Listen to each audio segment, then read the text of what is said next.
La carta secreta de Pilato revela el rostro real de Jesús. Durante siglos, millones de personas se han preguntado cómo era realmente el rostro de Jesús. Los evangelios hablan de sus palabras, de sus milagros, de su mensaje, pero guardan un silencio casi total sobre su apariencia física. No dicen si era alto o bajo, si su piel era clara u oscura, si su cabello era largo o corto. Y precisamente por ese silencio, el rostro de Jesús ha sido interpretado de muchas maneras a lo largo de la historia. Sin embargo, existe un texto antiguo que ha despertado enorme curiosidad entre creyentes e historiadores. Se trata de una supuesta carta atribuida a Poncio Pilato, el gobernador romano que ordenó la crucifixión de Jesús. En este documento, Pilato describe con sorprendente detalle el rostro, el color de la piel, el cabello, los ojos y hasta la presencia que transmitía aquel hombre que cambiaría la historia del mundo. La llamada carta de Pilato ha sido debatida durante siglos. Algunos creen que refleja una antigua tradición sobre la apariencia de Jesús. Otros piensan que pudo ser escrita tiempo después por autores cristianos. Hoy exploraremos esa misteriosa carta que, según la tradición, revela cómo era el rostro y el color de Jesús con detalles increíbles. Para entender por qué la llamada carta de Poncio Pilato ha generado tanta fascinación a lo largo de los siglos, primero debemos recordar quién era este hombre y qué papel desempeñó en uno de los momentos más decisivos de la historia. Poncio Pilato fue el gobernador romano de Judea entre los años 26 y 36 después de Cristo. Representaba directamente la autoridad del Imperio Romano en una región que era conocida por su tensión política, sus conflictos religiosos y su fuerte identidad cultural. Su tarea principal era mantener el orden y asegurar que el dominio de Roma no fuera desafiado. Fue precisamente durante su gobierno cuando ocurrió el evento que cambiaría el rumbo de la historia, el juicio y la crucifixión de Jesús de Nazaret. Los evangelios lo presentan como el hombre que finalmente autorizó la ejecución de Jesús, aunque también describen que Pilato parecía no encontrar culpa real en él, según los relatos bíblicos. Incluso intentó liberarlo, pero terminó cediendo ante la presión de la multitud. Ahora bien, siglos después, comenzaron a circular distintos textos atribuidos a Pilato. Algunos afirmaban ser informes enviados al emperador romano. Otros eran cartas personales en las que el gobernador describía lo que había visto durante aquellos días extraordinarios en Jerusalén. Entre todos esos documentos, uno en particular llamó profundamente la atención. En él aparece una descripción sorprendentemente detallada de Jesús. No se limita a hablar de su enseñanza o de los milagros que muchos le atribuían. En cambio, describe su aspecto físico, su rostro, su cabello, su mirada e incluso la impresión que causaba en quienes lo veían. Esto es lo que ha hecho que ese texto sea tan intrigante, porque si Pilato realmente escribió esas palabras, entonces estaríamos ante el testimonio de alguien que vio a Jesús con sus propios ojos. Un hombre romano, acostumbrado a tratar con gobernantes, soldados y rebeldes, intentando describir a un predicador judío que parecía distinto a cualquiera que hubiera conocido antes. Pero aquí surge una pregunta importante. ¿Por qué un gobernador romano se tomaría el tiempo de describir el rostro de un hombre al que había condenado? La respuesta podría estar en la impresión que Jesús causaba en quienes lo encontraban. Muchos relatos antiguos coinciden en algo. Jesús no solo hablaba con autoridad, también transmitía una presencia difícil de explicar. Personas de distintas clases sociales lo seguían, lo escuchaban durante horas y sentían que estaban frente a alguien diferente. No era un líder militar, no era un político, no era un sacerdote poderoso, sin embargo su influencia crecía constantemente. Es posible que Pilato, como gobernador acostumbrado a evaluar amenazas y movimientos sociales, haya querido entender quién era realmente ese hombre que estaba provocando tanta conmoción en Jerusalén, y si esa carta es auténtica, o incluso si se basa en una tradición muy antigua, entonces podría contener uno de los retratos más antiguos jamás escritos sobre el rostro de Jesús. El documento que muchos conocen como la carta de Poncio Pilato forma parte de un conjunto de escritos antiguos que comenzaron a circular entre los primeros siglos del cristianismo. Estos textos, conocidos como escritos apócrifos o tradicionales, no forman parte del Nuevo Testamento oficial, pero aún así han despertado gran interés entre historiadores, teólogos y creyentes a lo largo de la historia. Entre esos textos aparece una descripción extraordinariamente detallada de Jesús. No se trata de una simple mención pasajera, es un retrato cuidadoso, casi como si alguien estuviera intentando que el lector pudiera imaginar con claridad el rostro de aquel hombre. Según el documento, Pilato describe a Jesús como un hombre de apariencia notable, con una presencia que llamaba la atención incluso entre multitudes. No era simplemente un predicador más caminando por los caminos polvorientos de Judea. Había algo en él que hacía que las personas se detuvieran a mirarlo La carta afirma que su cabello era del color del avellano maduro, cayendo suavemente sobre sus hombros. No estaba completamente suelto, ni tampoco recogido como el de algunos maestros judíos. Tenía una forma natural, ligeramente ondulada, que enmarcaba su rostro. Este detalle ha llamado la atención de muchos investigadores porque coincide con ciertas representaciones antiguas que comenzaron a aparecer en el arte cristiano siglos después. La descripción también menciona que su barba era espesa, pero ordenada, dividida en el centro según la costumbre de algunos hombres judíos de la época. No era una barba descuidada, sino bien formada, lo que transmitía una imagen de serenidad y dignidad. Pero quizás uno de los aspectos más impactantes del relato se refiere a su mirada. La carta sugiere que sus ojos tenían una intensidad particular. No se describe solamente su color, sino la sensación que producían en quienes lo observaban. Aquellos que se encontraban frente a él sentían, según el texto, una mezcla extraña de autoridad y compasión. Era como si su mirada pudiera atravesar las preocupaciones y pensamientos más profundos de las personas. Algunos incluso afirmaban sentirse profundamente conmovidos después de hablar con él, como si sus palabras no fueran las únicas que comunicaban algo. Su presencia misma parecía transmitir calma y firmeza al mismo tiempo. El documento también menciona que su rostro tenía una proporción armoniosa. No se describe como el de un hombre extraordinariamente bello, según los estándares romanos, pero sí como un rostro equilibrado, sereno y digno, capaz de inspirar respeto incluso entre aquellos que no compartían sus enseñanzas. Y quizás uno de los detalles más curiosos aparece cuando el texto afirma que su piel tenía el tono característico de los hombres de su tierra. No era extremadamente clara como la de los romanos del norte, ni tampoco oscura, más bien un tono cálido, propio de alguien que vivía bajo el sol de Galilea. Esto coincide con lo que muchos historiadores modernos creen sobre la apariencia probable de Jesús como hombre judío del siglo I. Lo fascinante de esta descripción es que no intenta presentar a Jesús como una figura idealizada o divina en términos físicos. Más bien lo retrata como un hombre real, con rasgos humanos, pero con una presencia que parecía difícil de ignorar. Y esto nos lleva a algo aún más interesante, porque la carta no solo describe su apariencia, también intenta explicar el efecto que provocaba en quienes lo veían. Y ese detalle, como veremos más adelante, es quizás el aspecto más intrigante de todo el documento. Pero la carta atribuida a Poncio Pilato no se detiene únicamente en describir el cabello, la barba o el tono de la piel de Jesús. Lo verdaderamente sorprendente aparece cuando el texto intenta explicar algo que resulta mucho más difícil de poner en palabras: la presencia que transmitía aquel hombre. Según la descripción, quienes se encontraban frente a Jesús experimentaban una sensación muy particular. No era simplemente respeto, ni tampoco miedo. Era una mezcla extraña de autoridad y tranquilidad que parecía surgir de su forma de hablar, de su postura y de su mirada. El documento sugiere que Jesús caminaba con serenidad, sin la prisa o la arrogancia que a menudo caracterizaba a los líderes religiosos o a los funcionarios romanos. Sus movimientos eran naturales, seguros, como si no necesitara demostrar poder para ser escuchado. Y cuando hablaba, las personas prestaban atención. Incluso aquellos que no estaban de acuerdo con él, o que desconfiaban de sus enseñanzas, terminaban escuchándolo. Esto es algo que también aparece en los evangelios. En varias ocasiones se menciona que la gente se sorprendía de su manera de enseñar porque hablaba como quien tiene autoridad, y no como los escribas o maestros tradicionales. La carta sugiere que esa autoridad no se basaba en gritos, amenazas o discursos elaborados. Era algo más profundo, algo que parecía surgir de la convicción con la que pronunciaba cada palabra. Pero hay un detalle aún más interesante. El documento afirma que cuando Jesús miraba a alguien, esa persona sentía que estaba siendo observada de una forma distinta, no como un juez que busca errores, sino como alguien que comprende lo que hay en el corazón de las personas. Esa mirada, según el texto, podía provocar emociones muy diferentes. Algunos se sentían profundamente consolados, otros se sentían incómodos, como si sus pensamientos más ocultos quedaran expuestos, y otros simplemente quedaban en silencio. Es como si la presencia de Jesús obligara a las personas a enfrentarse con ellas mismas. Porque el documento no solo habla de su mirada o de su forma de caminar, también describe algo que, según el texto, hacía que incluso los soldados romanos se detuvieran a observarlo con curiosidad. Uno de los elementos más intrigantes de la descripción atribuida a Poncio Pilato es que no presenta a Jesús como una figura intimidante en el sentido tradicional del poder. No se habla de una estatura imponente, ni de un guerrero con presencia militar, ni de alguien que dominara a los demás con gestos de autoridad agresiva. Más bien, el texto sugiere algo mucho más inusual.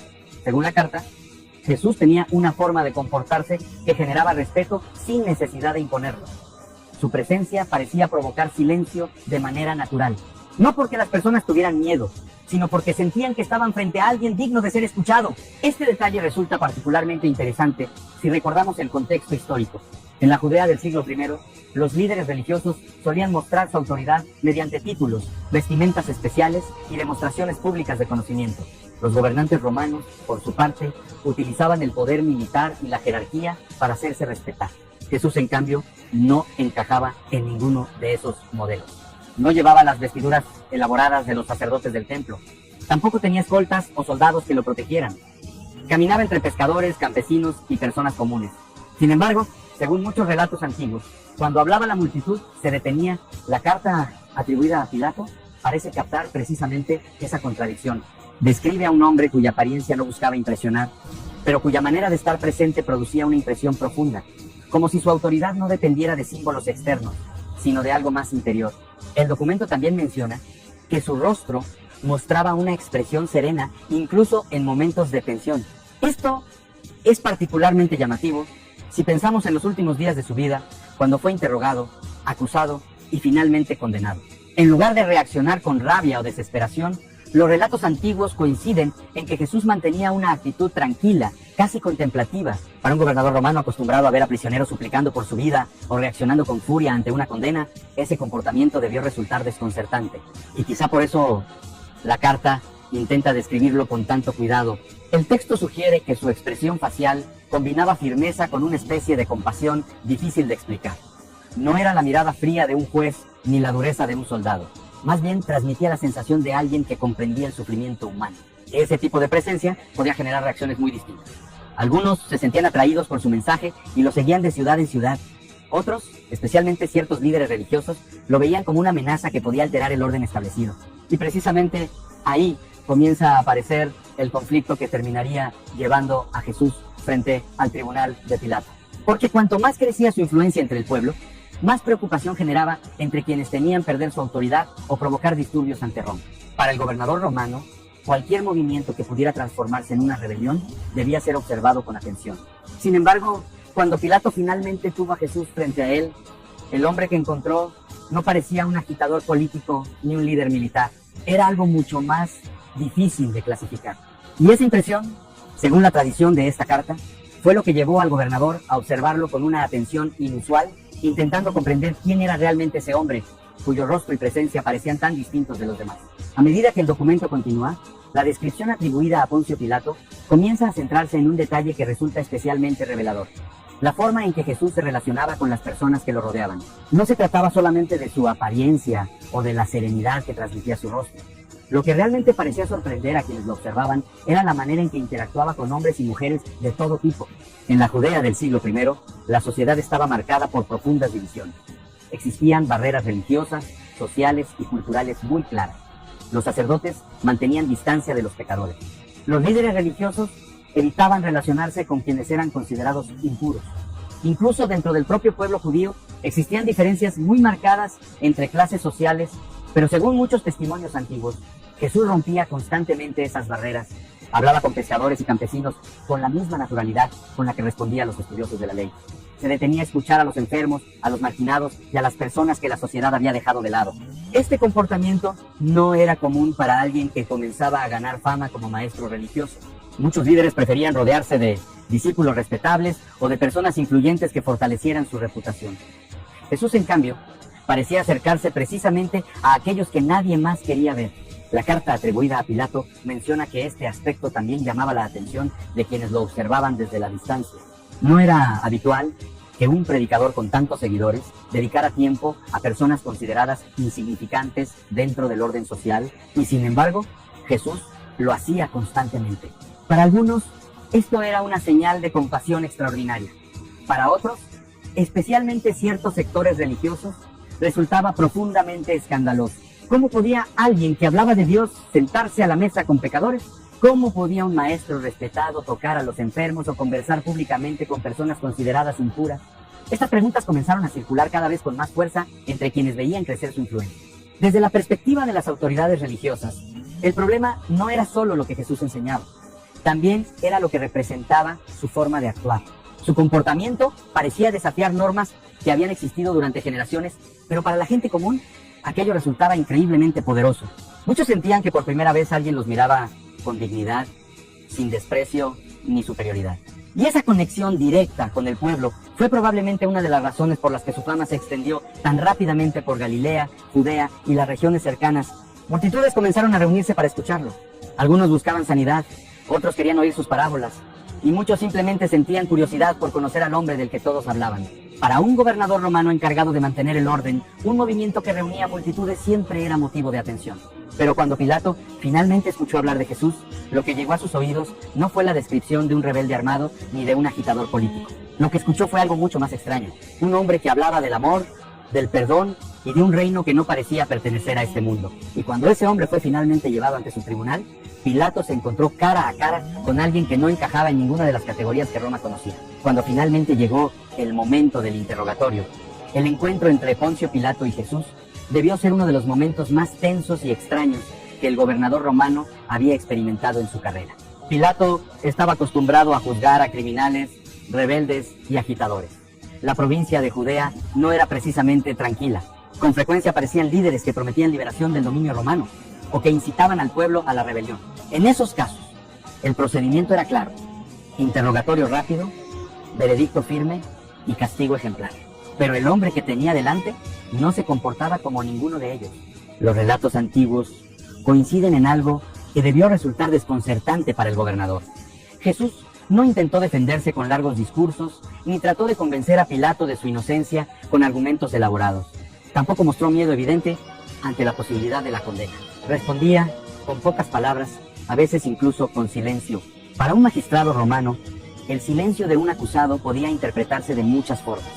A veces era señal de desafío, otras veces era un intento desesperado de evitar decir algo que empeorara la situación. Sin embargo, el silencio de Jesús parecía tener otra naturaleza, no era arrogante ni provocador. Más bien parecía una calma que no dependía del resultado del juicio. Este detalle aparece repetidamente en las tradiciones que describen ese momento. Pilato esperaba encontrarse con un agitador que defendiera su causa o con un acusado aterrorizado suplicando por su vida. Pero lo que encontró fue a un hombre que respondía con serenidad, como si la situación no estuviera completamente en manos humanas. El Evangelio relata una pregunta que Pilato hizo directamente. ¿Eres tú el rey de los judíos? La respuesta de Jesús no fue una declaración política ni una negación simple. Fue una afirmación que parecía apuntar a algo más profundo, algo que Pilato probablemente no esperaba escuchar. Jesús habló de un reino, pero dejó claro que no era un reino como los de este mundo. Para un gobernador romano, la idea de un reino siempre tenía implicaciones políticas. Roma no toleraba rivales. Sin embargo, lo que Jesús describía no parecía una amenaza militar ni una rebelión organizada, y eso debió aumentar aún más la confusión de Pilato. Según los relatos, el gobernador llegó a declarar que no encontraba culpa en aquel hombre, pero al mismo tiempo enfrentaba una presión enorme por parte de ciertos líderes religiosos y de una multitud cada vez más agitada. Era una situación complicada. Por un lado, Pilato no veía en Jesús el tipo de figura peligrosa que normalmente merecía la crucifixión. Por otro lado, liberar a alguien acusado públicamente de proclamarse rey podía interpretarse como una señal de debilidad ante Roma. En medio de esa tensión política y social, el gobernador tenía que tomar una decisión, y es posible que, mientras observaba al acusado frente a él, Pilato intentara comprender quién era realmente ese hombre cuya actitud parecía tan distinta a la de cualquier prisionero que hubiera visto antes. Quizás fue en ese momento cuando el gobernador romano observó con mayor atención su rostro, su expresión y su manera de mantenerse firme en silencio. Porque, según la tradición que rodea la misteriosa carta, ese encuentro dejó en Pilato una impresión que no olvidaría fácilmente. Después del interrogatorio, la situación se volvió cada vez más compleja para el gobernador romano. Pilato se encontraba atrapado entre dos fuerzas opuestas. Por un lado, su propia impresión sobre aquel hombre que tenía delante. Por otro, la presión creciente de quienes exigían su condena. Las autoridades religiosas que habían llevado a Jesús ante el tribunal no buscaban simplemente una aclaración, querían una sentencia definitiva. Y para lograrlo, presentaron acusaciones que podían resultar peligrosas ante Roma. Afirmaban que Jesús agitaba al pueblo, que proclamaba ser rey, que su influencia podía provocar disturbios. Para el Imperio Romano, cualquier insinuación de realeza fuera del control del César era un asunto extremadamente serio. Incluso si la acusación era exagerada, el simple rumor de un líder popular podía convertirse en una amenaza política. Sin embargo, según los relatos antiguos, Pilato seguía mostrando dudas. En varias ocasiones, intentó encontrar una forma de liberar a Jesús sin provocar un conflicto abierto con quienes pedían su muerte. Propuso castigarlo y dejarlo en libertad. También recurrió a una costumbre que permitía liberar a un prisionero durante la celebración de la Pascua, pero la multitud fue incitada a pedir otra cosa. Pidieron la liberación de Barrabás, un hombre conocido por participar en actos violentos. Y cuando Pilato preguntó qué debía hacer con Jesús, la respuesta fue cada vez más insistente: crucifícalo. Para un gobernador romano, aquel momento debió ser profundamente incómodo. La crucifixión era uno de los castigos más duros del imperio. Se reservaba para esclavos rebeldes, criminales violentos o personas consideradas peligrosas para el orden público. No era una pena menor. Sin embargo, la presión aumentaba. La multitud se agitaba y los líderes religiosos dejaban caer una advertencia implícita: si Pilato liberaba a alguien acusado de proclamarse rey, podría ser visto como desleal al César. En el mundo político de Roma, una acusación así podía tener consecuencias graves. Fue entonces cuando ocurrió uno de los gestos más simbólicos de todo el relato. Pilato mandó traer agua y se lavó las manos frente a la multitud, declarando que no se hacía responsable de la sangre de aquel hombre. Este gesto era profundamente significativo. En la cultura judía, lavarse las manos podía simbolizar la inocencia ante un acto injusto. Era una forma pública de afirmar que la responsabilidad recaía sobre otros. Pero el gesto no cambió el resultado. La decisión final fue pronunciada: Jesús sería crucificado. Sin embargo, si la tradición que rodea la famosa carta tiene algo de verdad, es posible que aquel momento no haya borrado la impresión que Jesús había causado en el gobernador romano. Porque incluso después de emitir la sentencia, Pilato parecía seguir intrigado por la figura de aquel hombre que había enfrentado el juicio con una calma tan inusual, y es precisamente esa impresión la que, según algunos relatos posteriores, habría llevado al gobernador a describir su rostro y su presencia en un documento que continuaría despertando curiosidad siglos más tarde. Después de los acontecimientos de la crucifixión, la figura de Jesús no desapareció de la memoria colectiva. Al contrario, su historia comenzó a difundirse con una rapidez sorprendente. Sus seguidores afirmaban que había resucitado, y ese mensaje empezó a extenderse por diferentes regiones del Imperio Romano. Fue en ese contexto cuando comenzaron a surgir tradiciones que afirmaban que Poncio Pilato había dejado algún tipo de informe o testimonio escrito sobre los hechos ocurridos en Judea. Esto no sería algo extraño dentro de la administración romana. Los gobernadores de provincia tenían la costumbre de enviar reportes al emperador sobre situaciones importantes que pudieran afectar la estabilidad política o religiosa de una región, especialmente cuando se trataba de eventos que involucraban disturbios o figuras que generaban gran influencia sobre la población. La ejecución de un predicador seguido por multitudes durante una de las fiestas más importantes de Jerusalén seguramente habría sido un asunto digno de ser documentado. Con el paso del tiempo, algunos textos comenzaron a circular afirmando que Pilato había descrito a Jesús en uno de esos informes. Y entre esos textos aparece la famosa descripción física que ha despertado tanta curiosidad. En esa descripción, el rostro de Jesús no es presentado como el de un hombre ordinario, sin rasgos particulares, pero tampoco como una figura idealizada. La carta intenta transmitir la impresión de alguien que poseía una dignidad natural que se reflejaba incluso en los detalles de su apariencia. El texto menciona que su frente era amplia y clara, lo que en la antigüedad a menudo se asociaba con inteligencia y reflexión. También señala que su expresión tenía algo que combinaba suavidad con firmeza, una mezcla que producía respeto incluso entre quienes no compartían sus creencias. Otro detalle interesante que aparece en la descripción es la armonía de sus rasgos. El documento sugiere que no había exageraciones en su apariencia. Su rostro estaba equilibrado, proporcionado, lo que generaba una sensación de serenidad al mirarlo. En la mentalidad de muchas culturas antiguas, la armonía del rostro se interpretaba como reflejo de una personalidad interior ordenada. Por eso, algunos lectores de la carta han interpretado que el autor no solo intentaba describir un aspecto físico, sino también transmitir la impresión moral que Jesús producía en quienes lo observaban. Pero lo más llamativo es que la carta parece escrita con una mezcla de curiosidad y respeto. No se trata del retrato que uno esperaría de un enemigo político o de alguien condenado por el poder romano. Más bien parece la observación de alguien que, después de haber presenciado los hechos, intenta explicar por qué aquel hombre resultaba tan difícil de ignorar.